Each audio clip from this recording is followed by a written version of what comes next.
থেকে আসলে বৈজ্ঞানিক সত্য কথা বলেছেন, আমাদের ঐতিহাসিক কথা বলেছেন, নিজেদের জীবন কিভাবে গড়তে হবে সে কথা বলেছেন। নিজেদের ভিতরে যদি পশু থাকে আর সেই পশু বাছাই রেখে সেই পশু দেহের ভিতরে পুষে রেখে বনের পশু মহিষ গরু ছাগল কুরবানি দিয়ে লাভ নেই। নিজেদের পশুত্বকে আগে কুরবানি দিতে হবে, নিজেদের ভ্রাতৃত্ববোধকে আগে ধারণ করতে হবে, ইব্রাহিমের কুরবানির স্পিরিটকে আগে ধারণ করতে হবে। তার শিক্ষাকে যতক্ষণ পর্যন্ত আমরা আমাদের নিজেদের জীবনে বাস্তবায়ন করতে না পারবো ততক্ষণ পর্যন্ত বনের পশু গৃহপালিত পশু জবাই করে লাভ নেই। নিজেদের দেহের ভিতরে যে ভাই ভাই দ্বন্দ্ব, আত্মীয় স্বজনের সাথে দ্বন্দ্ব এবং মানুষের একে অপরের সাথে বিদ্বেষ পোষণ, হিংসা পোষণ, বিবাদের পোষণ, এইগুলো যতক্ষণ পর্যন্ত আমরা নিজেদের ভিতর থেকে কুরবানি করতে না পারবো ততক্ষণ পর্যন্ত এই কুরবানি দিয়ে আমাদের লাভ হবে না। তাই ঈদের উদ্দেশ্য হচ্ছে কি? ঈদ হচ্ছে এমন একটি জিনিস যেটি হচ্ছে আল্লাহ তাআলার সন্তুষ্টির সবচেয়ে বড় মাধ্যম হচ্ছে কোরবানি। কোরবানি হচ্ছে পৃথিবীর সবচেয়ে বড় ত্যাগের একটি মাধ্যম। এই মাধ্যম শুধু ইব্রাহিম আলাইহিস সালামের সময় নয়, আমরা জানি আদম আলাইহিস সালামের দুই ছেলে থেকে শুরু করে আজ পর্যন্ত কোরবানি। তবে আগেকার কোরবানিগুলো কি ছিল? ইব্রাহিম আলাইহিস সালামের আগে যত কোরবানি করেছে প্রত্যেকটা কোরবানি আকাশ থেকে আগুন এসে জ্বালিয়ে দিত। এখন যদি ওই পরিস্থিতি থাকতো তাহলে অপমানের শেষ থাকতো না, কার কুরবানি কবুল হতো কার হতো না, ঠিক না? তবে আল্লাহর অশেষ রহমত, আল্লাহ বলছেন আমি তোমাদের জন্য এই মাংস হালাল করিলাম এবং তোমাদের জন্য দুধ এবং মাংস তোমাদের উপকারী করিলাম। আজকে তোমরা এই পশু জবাই করো এবং তোমরা সেটা খাও। আমরা জানি ইসমাঈল আলাইহিস সালামকে কুরবানি করার জন্য ইব্রাহিম নিয়ে গিয়েছিলেন। কোথায় নিয়ে গিয়েছিলেন? আমি তোমার বলেছি মিনাতে নিয়ে গিয়েছিলেন। গতকাল হাজিরা মিনায় 3টি কাজ করেছে। কয়টি কাজ? 3টি কাজ। জামরাতে শয়তানকে পাথর মেরেছে, এরপর হাজিরা সেখানে কুরবানি করেছে, সকলে দম দিছে, এরপর তারা মাথা মুন্ডন করেছে, এরপর তারা একটু রেস্ট নিয়েছে, তারা সেখানে পানি খেয়েছে জমজম পুকুরের, এভাবে তারা কালকের দিন খুব কষ্টে কাটিয়েছেন। এরপর মিনাতে কুরবানি করেছেন, কালকে তাদের কুরবানি গেছে, অর্থাৎ 10 জিলহজ। আজকে হচ্ছে আমাদের 10 জিলহজ, আজকে আমাদের কুরবানি। তাই এই কুরবানি ইব্রাহিম আলাইহিস সালাম যে কুরবানি করেছিলেন ইসমাঈলকে রেখে, সেই কুরবানি হচ্ছে হাবিলের সেই কুরবানি যেটা আল্লাহ তাআলা জান্নাতের ভিতরে রেখেছিলেন। একটি আলোচনা বিষয়, তাই আমাদেরকে এই কুরবানি করতে হবে একমাত্র আল্লাহর সন্তুষ্টির উদ্দেশ্যে এবং আল্লাহ সুবহানাহু ওয়া তাআলার ভালোবাসা পাওয়ার উদ্দেশ্যে। আল্লাহ তাআলা যেন আমাদের নিয়াতকে সহি করে এই কুরবানি করার তৌফিক দান করে। আমিন। ওয়া তাওয়ানা আলহামদুলিল্লাহি রাব্বিল আলামিন।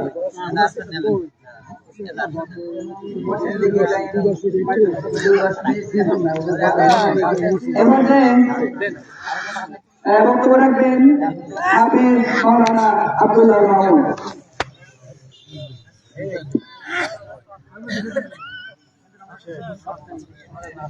5 মিনিট দেবো, তাহলে কিন্তু দেরি করতে হবে। আসসালামু আলাইকুম ওয়া রাহমাতুল্লাহি ওয়া বারাকাতুহু।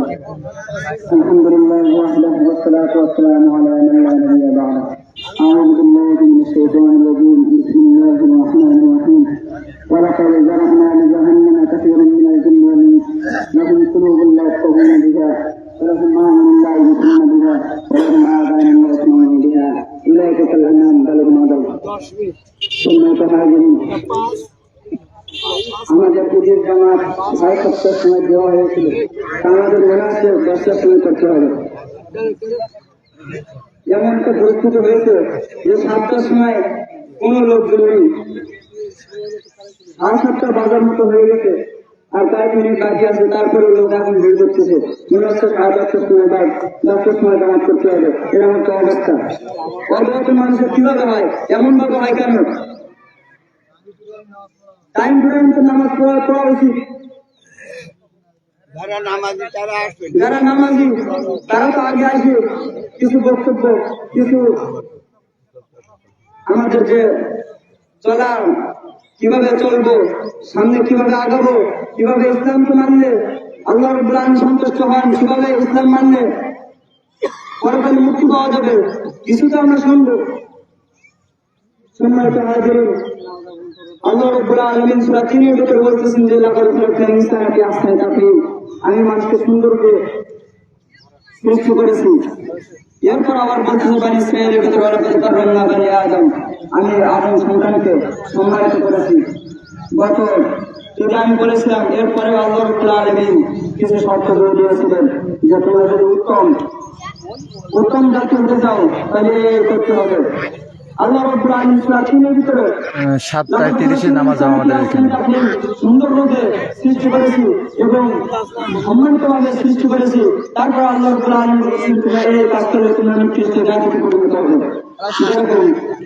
যে তোমরা তোমাদের কান আছে কিন্তু তোমরা ভালো করে শোনে না, সব কান বার করে এগুলো 7:30 আমাদের এখানে ঈদের নামাজ হবে। চোখ আছে ভালো ভালো কিছু দেখো না, এরপর অন্তর আছে ভালো কিছু বোঝো না, এগুলো আল্লাহ রাব্বুল আলামিন বলেছেন যে এগুলো হলো সর্বনিকৃষ্ট জাতি। আল্লাহ রাব্বুল আলামিন বলতেছেন যে মানুষকে আমি উত্তম রূপে সৃষ্টি করেছি এবং সম্মান দান করেছি। এরপর বলছেন কিছু কাজ করলে আপনাকেও ঈদ মোবারক। পশুর থেকে আরো নিকৃষ্ট হয়ে যাবে। কেন কেন করে বলেছেন? যখন আল্লাহ রাব্বুল আলামিন আইন না মানা হবে, বিধান না মানা হবে, রাসূলের কথা রাসূলের সুন্নাত না মানা হবে, তখন তো নিকৃষ্ট জাতিতে পরিণত হবে। তো সময় তো হাজিরিন, সময় বেশি নয়।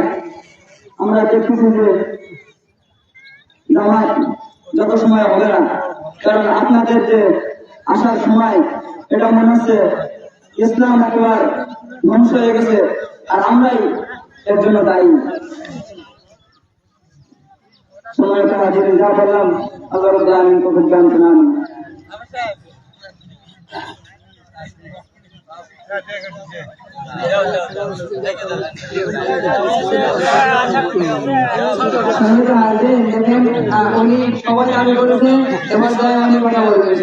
ওয়ালাইকুম আসসালাম, আলহামদুলিল্লাহ ভালো আছে। আপনি কেমন আছেন? আপনাকে ঈদ মোবারক।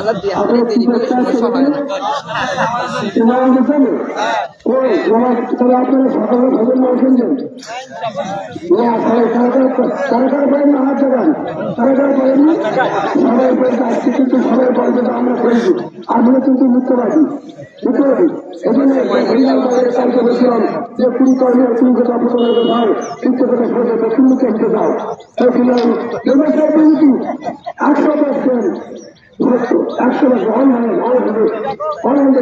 অতএব আপনারা মিথ্যে কথা এত পরিমাণ বলছেন যে মিথ্যা হয় না, এরকম করবেন কি? মিথ্যা কথা বললে আসলে খুব সমস্যা। যত মিথ্যা কথা বলবেন তত কি আরো সব নাকি সব বেশি করে বলেন, সব বেশি হবে। এখানে নামাজ পড়াতে করবেন তো আপনার ওখানে মারা খুঁজে যান, আপনার স্ত্রীরা ছেলে মেয়েরা সব কিছু নাই, সব কিছু নাই।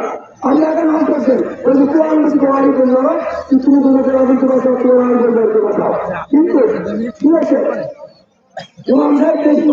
আমার আছে, তারপরে খালি শুনে যাচ্ছে যে তাড়াতাড়ি শেষ করে তাদের শেষ করতে হবে। এখন তাড়াতাড়ি যদি শেষ করতেন তাহলে আপনারা তাড়াতাড়ি নেওয়াছে খাদ্যের মজা মেরে মজা মেরে খেতে হবে। এখন মজা মেরে যদি খাইতে চান তাড়াতাড়ি শেষ করতে হ্যাঁ, এখন মৃত্যু কথা বলেন না আমার আপনার ছেলে মেয়েদেরকে আমার ছেলে বাড়ি দিন টাকা 1000 টাকা টিকিট কাটিং করালে তবু খালি কেন ভাই, আপনি কোন জায়গায় থাকেন?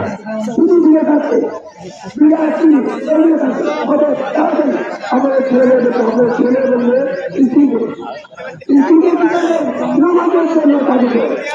বারবার শুনে দিচ্ছে এইগুলো আমার বক্তব্য সংযুক্ত হচ্ছে এখানে আত্মীয় শতাংশী ওনাকে বিভিন্ন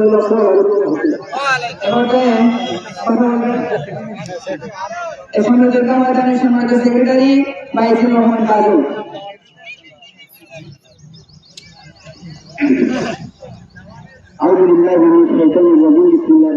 আসসালামু আলাইকুম।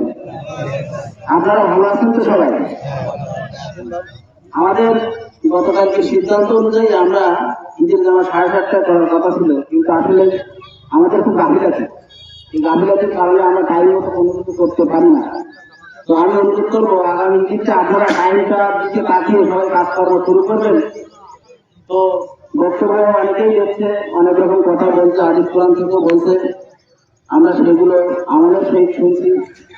তো শোনার পাশাপাশি আমরা আমলটা যেন করতে পারি সেজন্য সবাই খেয়াল রাখতে এবং চেষ্টা করবো যে আগামী দিনগুলো আমাদের সুস্থভাবে যেন হয়।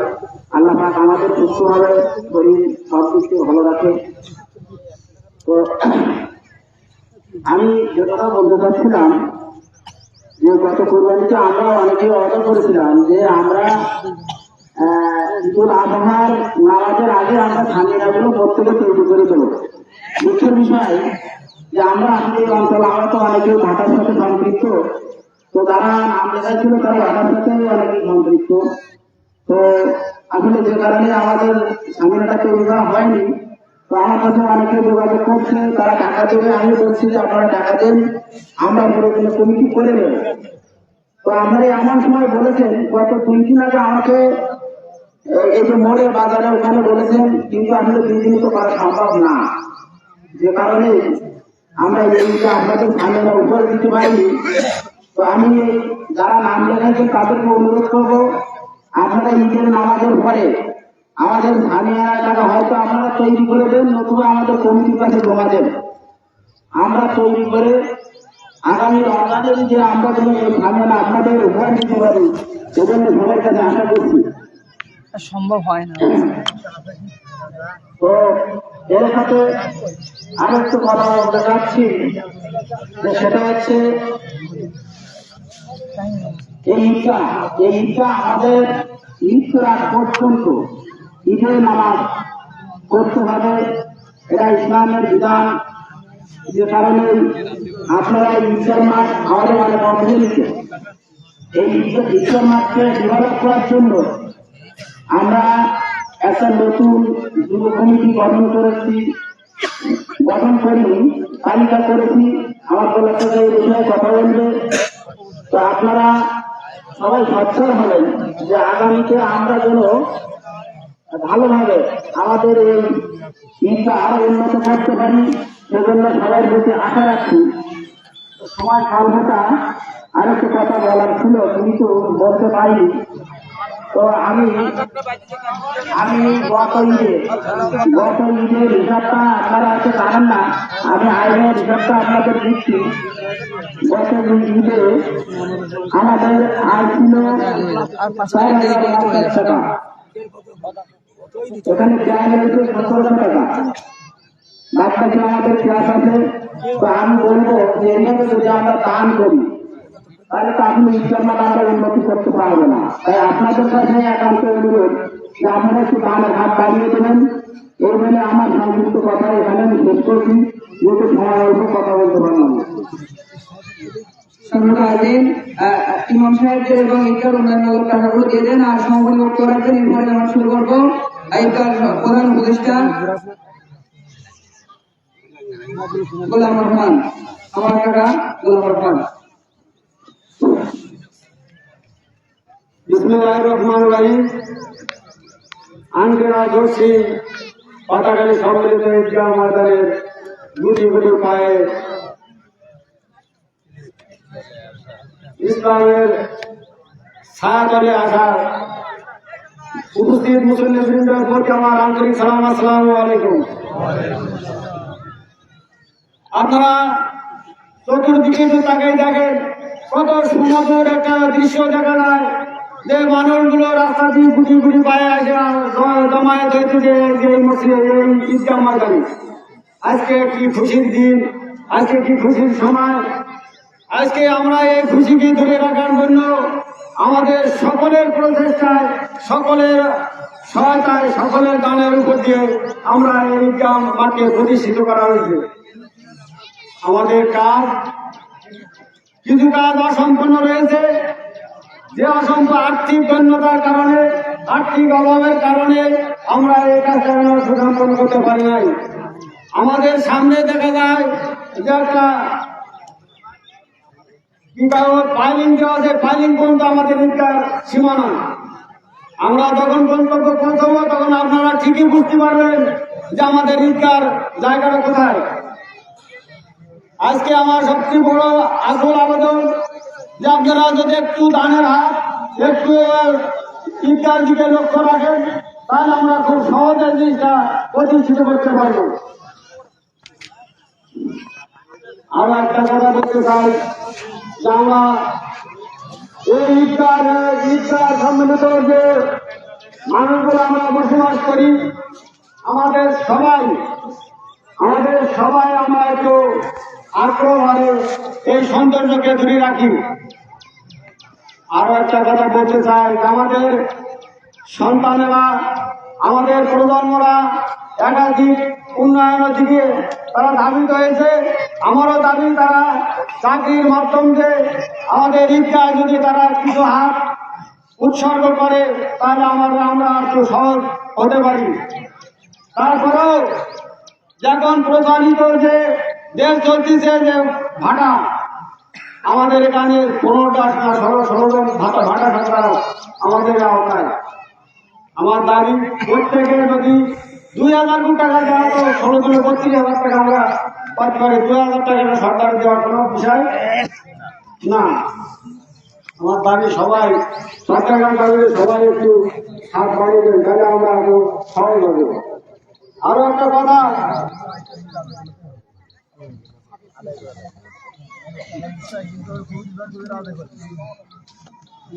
হয়তো আপনাদের অনেকে অসন্তুষ্ট সময় চলে গেছে। আজকে দেখেন আল্লাহর কি খেলা, গতকাল যে প্রকার অধিক তাপ ছিল, আজকে দেখেন আল্লাহর কত সুন্দরটা সমুদ্র আজকে রোদ নেই, বৃষ্টি নেই, আমরা মাঝামাঝি স্থানে বসে আছি। আমাদের কারণ এই বিষয়গুলো আল্লাহ আমাদের ঘরে রহমত বর্ষণ করে আছে। দেখুন আমরা এখনো এই মাঠে অবস্থান করতেছি। যাই হোক, আমি বলি সর্দার করার নাম একটু বলি। আমাদের ঈদগাহ কমিটির সভাপতি জাহিদুল ইসলাম, ইয়াকাত হোসেন, আলমগীর হোসেন, আবু সাইদ আলী, জাকির হোসেন, রিপন হোসেন, সৌনু গাজী, খোকন গাজী, ইদ্রিস গাজী, আনিসুল গাজী, খোকন আজওয়ার গাজী, জাহিদুল মুসা, রব্বানি গাজী, সুলতান গাজী, মোজাম্মেল গাজী, আমরা সব গাজী আর একজনই গাজী।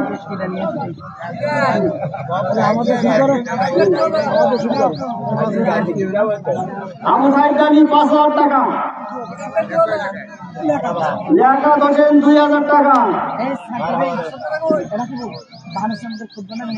আবু সাইদ গাজী 5,000 টাকা, আবু সাইদ গাজী 5,000 টাকা, লিয়াকাত হোসেন নগদ 2,000 টাকা।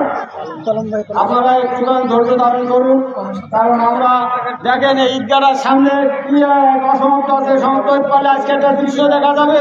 ঈদগাহের উপরে সামনে না চলতেছে তোলার বিছানো জিনিস চলবে, তাহলে আমরা মনে করবো যে আমরা ঈদগাহকে খুব আগে সেই তুলনায় ঐতিহ্যবাহী হিসাবে আমরা আখ্যায়িত করতে পারবো।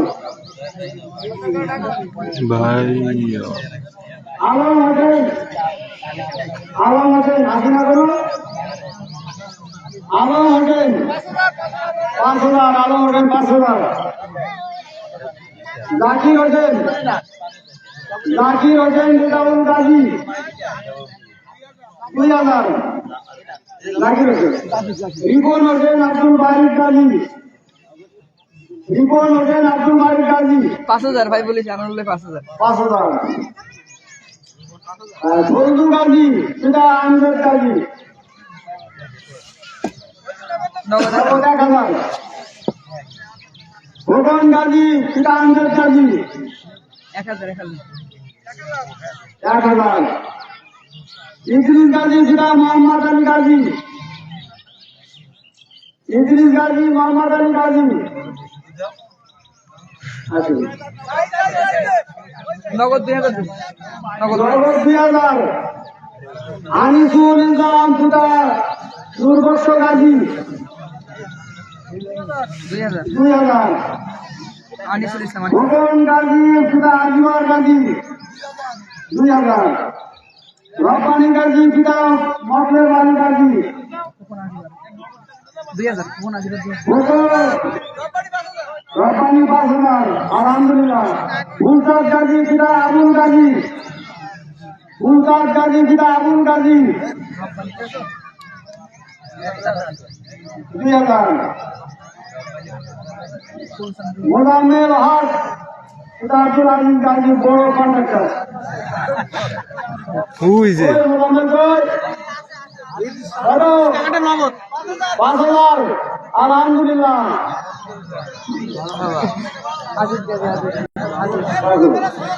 হ্যাঁ গোলামের সরদার আরেকবার আলহামদুলিল্লাহ যাই হোক এবার আমরা কাছে আপনারা কেউ অতিষ্ঠ হন না, কারণ নিশ্চয়ই আমরা আর্থিকভাবে খুব গরিব, যে কারণে আমরা সামনে এগোতে পারিনি। একটা বছর অতিবাহিত হয়ে গেছে, যার মানুষের সমলোচনা আনছি আমরা।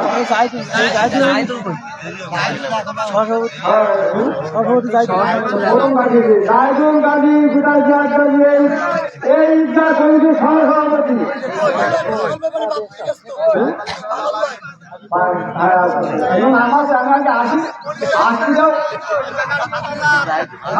জায়দুল গাজী 7,000,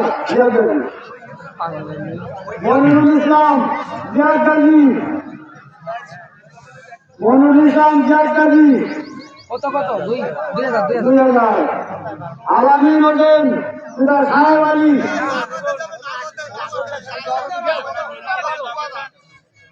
আলামিন গাজী সাহেব আলী, আলামিন গাজী সাহেব আলী আছে আছে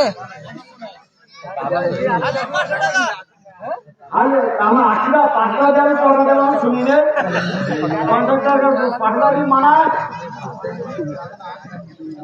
আসেনি, আলামিন আসেনি। ওই সাহেব আলী আসে না, ওই সাহেব আলী কই সাহেব আলী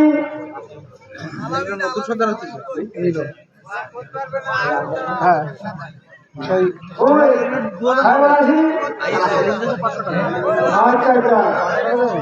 মিলন হোসেন আকবর গাজী, নতুন নতুন সরকার। আমরা সকলকে দোয়া করবো এই অনুষ্ঠানে, যে তারা যেন এই ব্যবসার মাধ্যমে লাভবান হয়ে আসতে পারে। নতুন সরকার মামুন একবার 1,000 মিলন সর্দার বাকি আছে আর কোন সর্দার মোজাহিদ গাজী পিতা নুরুজ্জামান গাজী, মোজাহিদ গাজী পিতা নুরুজ্জামান গাজী 2,000 আলহামদুলিল্লাহ। আর জায়দুল গাজী পিতা মুসা গাজী, জায়দুল গাজী পিতা মুসা গাজী। আপনারা অতিষ্ঠ হয়ে না ফিরায় আমরা নিয়েছি, যাক আল্লাহ যতটুকু দিয়েছে আমরা চাই। মাসুদুল আলম পিতা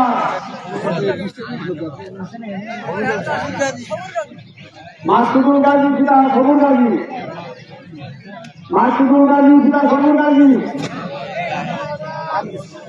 2,000 আলহামদুলিল্লাহ।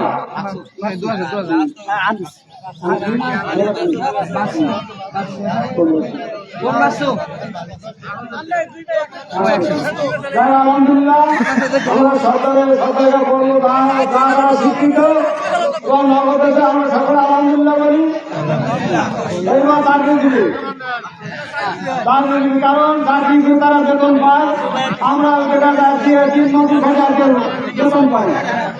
তারা চায়ের বুঝে ছায়ের বুঝে এসিটি বুঝে আমরা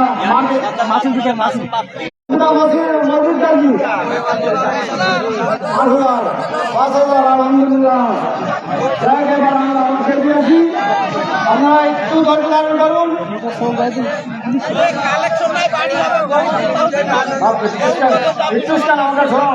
আমরা আমার ভাই সবার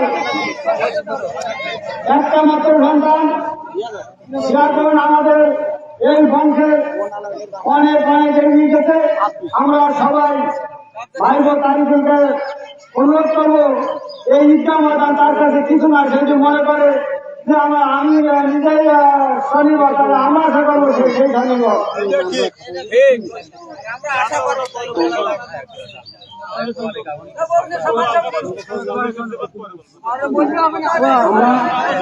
এখানে উপস্থিত সবাই আছে, আরেকজন আছে আমার ভাই বোন লালসাদ গাজী ছেলে মুকুল হোসেন।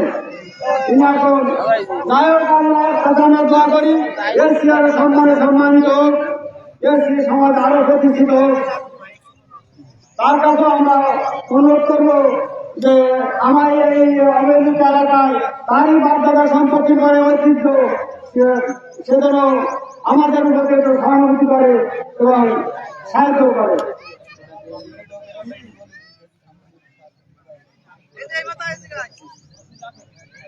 আর মুকুল গাজী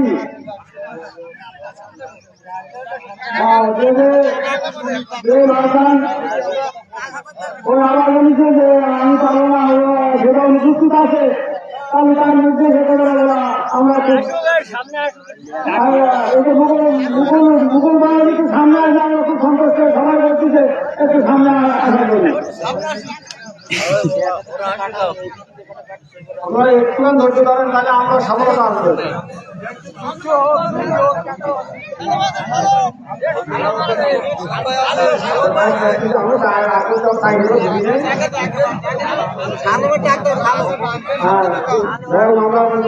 কথা শুনি না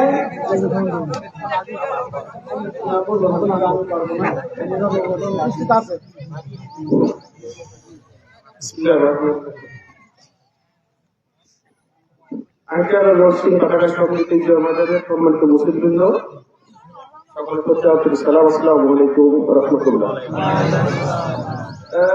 কর্মজীবনে আসলে রিজিকের খাতিরে বাইরে থাকতে হয়, বছরে হয়তো বা কোনো ভাবেই একবার আসি, অনেকের সাথে দেখা হয় বা দেখা হয় না, আমি অনেকের আমরা চিনতেও পারি। এটা আসলে আমাদের কপাল, নিজের দেশ ছেড়ে নিজের গ্রাম ছেড়ে বাইরে থাকতে হচ্ছে, বছরের পর বছর সময় চলে যাচ্ছে। যে কথা আমি লম্বা করবো না, এখানে আমার থেকে অনেক জ্ঞানী মানুষ আছে যারা সুন্দর সুন্দর কথা বলছে, শুনতেও ভালো লাগে। বিশেষ করে এরা যারা সামনে নেতৃত্ব দিচ্ছে, আমরা সত্যি খুব গর্ব হয় যে আমাদের এখান থেকেই এরা উঠে আসছে এবং এখানে আজকে এরা নেতৃত্ব দিচ্ছে। এরকম একটা প্রতিষ্ঠান দাঁড় করাতে গেলে অনেক সাধনার দরকার, অনেক নিয়মের দরকার। আমরা কিন্তু এখানে ইনশাল্লাহ সবাই সচ্ছল, আমার মনে হয় না কেউ অসচ্ছল জীবনযাপন করে, শুধু আন্তরিকতার অভাব এবং মনের অভাব। আমরা যদি একটু মন থেকেই মোটামুটি একটু স্পিড আনি, ইনশাল্লাহ এগুলো সম্ভব। এখানে এই কাঠামোটা দাঁড় করাতে যতটুকু লাগে, আমার মনে হয় এইভাবে না, জাস্ট সবাইকে যদি ফিক্স করে দেওয়া এবং আমাদের বাজেট আগে রাখতে হবে যে আমার এই জিনিসটা করতে হলে, এই টুকুটা করতে হলে আমার এটা দরকার আছে, এবং সেই অনুপাতে যদি আমরা সবাইকে মোটামুটি নির্ধারণ করে দেয়, এবং এটা যদি নির্ধারণ না, এটা উঠে আনার জন্য একটা কমিটিও করে দিতে হবে, সব যারা আনতে পারে, তাহলে সম্ভব। যাক, এখানে অনেকেই মোটামুটি সুন্দরভাবে দিচ্ছিল, মোটামুটি ভালো লাগতেছিল। আমি কি দেবো এটা আসলে আমি এখন নির্ধারণ করিনি, আপনারা দেন, তারপরে কত দূরে এগিয়ে যাই, বাকিটা আমরা চেষ্টা করবো কতদূর পারি। আর যদি অ্যামাউন্ট বলতে হয় তাহলে আমি 25,000 টাকা দিয়ে দিলাম। যাই হোক, আমরা সকলকে আলহামদুলিল্লাহ বলি। এবার বলি আমার ভাই আবুল গাজী ছেলে শাহ আলম গাজী, যে দেশ রক্ষার কাজে নিয়োজিত আছে, যে বিজেপি চাকরি করে, সে দেশের জন্য জীবন দিতে রাজি আছে। উনি আমাদের সন্তান, উনি আমাদের মাঠে আছে, ওনার বাপ-দাদা এই ঈদগাহ ময়দানে নামাজ পড়ে তারা মৃত্যুবরণ করেছে, তার বাপ বাইসে আছে। এখন আমরা আমার দাবি বা সকলের দাবি, শাহ আলম গাজী থেকে অনুষ্ঠানে যেটুকু কথা বলে আমরা শুনে সন্তুষ্ট হই।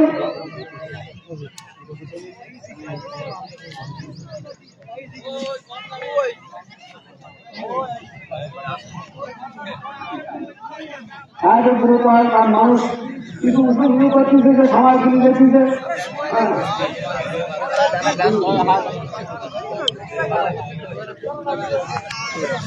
সাধারণ মুখে কথা শুনি।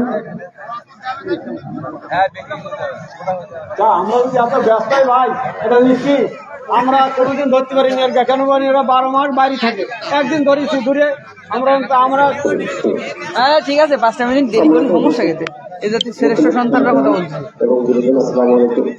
আসলে আলহামদুলিল্লাহ অনেকদিন পরে এই কুরবানি ঈদ এসেছে, অনেক ভালো লাগছে এবং প্রতিষ্ঠানটা আস্তে আস্তে অনেকদিন এগিয়ে যাচ্ছে আলহামদুলিল্লাহ। যাই হোক, আমরা রহমতে কিছু টাকা শরীর হবো, কিন্তু আমি পুরো অ্যামাউন্টটা এখানে বলতে চাচ্ছি না। আমি শরীর হবো ইনশাল্লাহ, ঠিক আছে, এবং সেটা ভালো একটা অ্যামাউন্ট দেবো ইনশাল্লাহ। তবে মুকুল ভাই যা বলছে তার থেকে বেশি যাবো না ইনশাল্লাহ, ঠিক আছে? ঠিক আছে, এবারও তারিখের বলা দ্বিতীয় খবরের পাবে। কারণ আমরা আশা করবো যে ইঞ্জিনিয়ার, যে বাংলাদেশের একটা কোম্পানি ফার্স্ট ক্লাস ইঞ্জিনিয়ার, যার অবদান চীনা পর্যন্ত বিস্তারিত বা ভিন্ন ভিন্ন দেশে তার গমনের আকাঙ্ক্ষা, আমরা তার কাছেও আশাবাদী। সেও এখানে এসে দুটো কথা বলে আমাকে সান্ত্বনা দিয়ে যাক, যাতে আমরা সহজে সাগর পাড়িতে ভবতরী ওখানে পার হই, আমরা কিনা করি। যাই হোক, আমরা সবাই শুনি।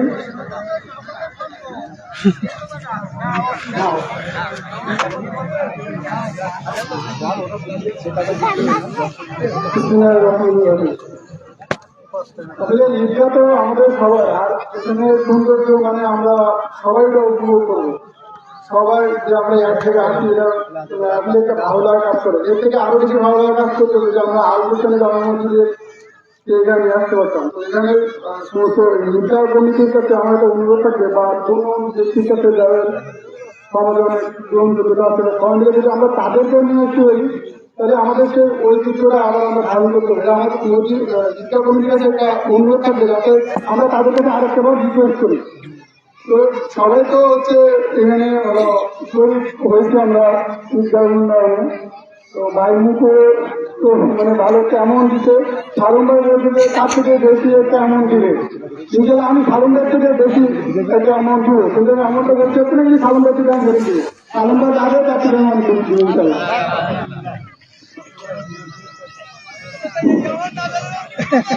ওই যে আমার মুকুল বাবাজি বলিতে 25,000 টাকা, সালন বাবাজি বলিতে তার উঠে আমি, আর তাই বলি না বলিতে আমি তারও উঠছি।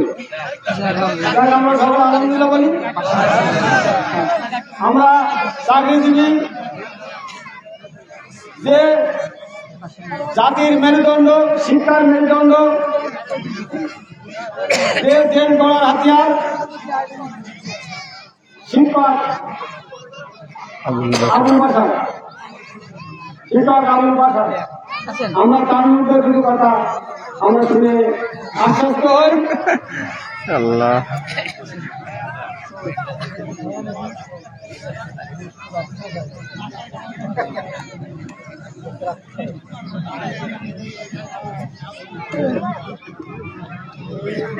আসসালামু আলাইকুম।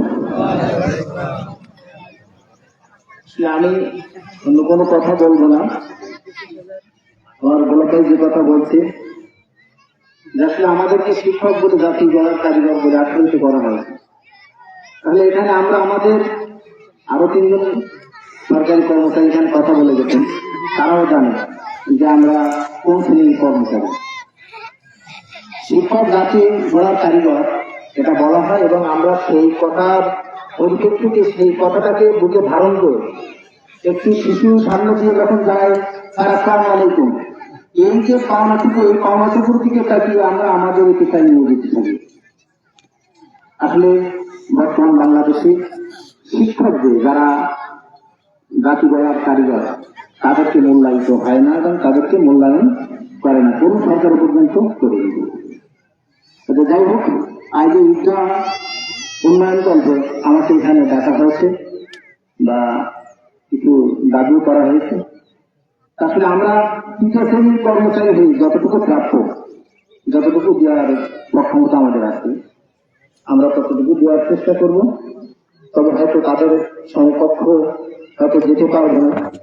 তবে আমি পিছিয়ে দাঁড়িয়ে বলছি, আসলে সবাই জানতে চাই এমনটা জানতে চাই। মানুষের মনের ভিতরে অনেক খুঁতখুঁতানি অনেকই থাকে, যে কয় টাকা দেয়, কয় টাকা দেয়, কয় টাকা দেয়। তা আমি এই ঈদগাহ ময়দানে 10,000 টাকা দেওয়ার। আর আমি একটি কথা বলবো, সে কথাটা হলো আমরা সময়ের দিকে খেয়াল করবো। যত এখানে আমার ঈদগাহ অনুন্নত থাকবে, শিক্ষার উন্নয়নের গল্পে কথা বলতে, আমরা মসজিদের মাইকে প্রচার দিয়েছি সকাল 7:30টায় জামা করে। প্রয়োজন ছিল না মসজিদের মাইকে প্রচার দেওয়া। আমি কমিটির কাছে স্বনির্বন্ধ অনুরোধ রাখবো এই বিষয়টা একটু সুনজর দেওয়ার জন্য। সকলকে ধন্যবাদ। আসসালামু আলাইকুম।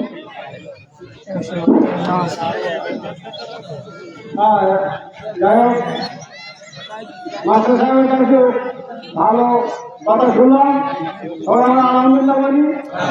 আমি সকলের কাছে ক্ষমা চাচ্ছি যে আমরা ঘোষণা দিয়েও ঘোষণা রাখতে পারিনি। আপনারা সবাই আমার ক্ষমা দৃষ্টি রাখবেন। এবার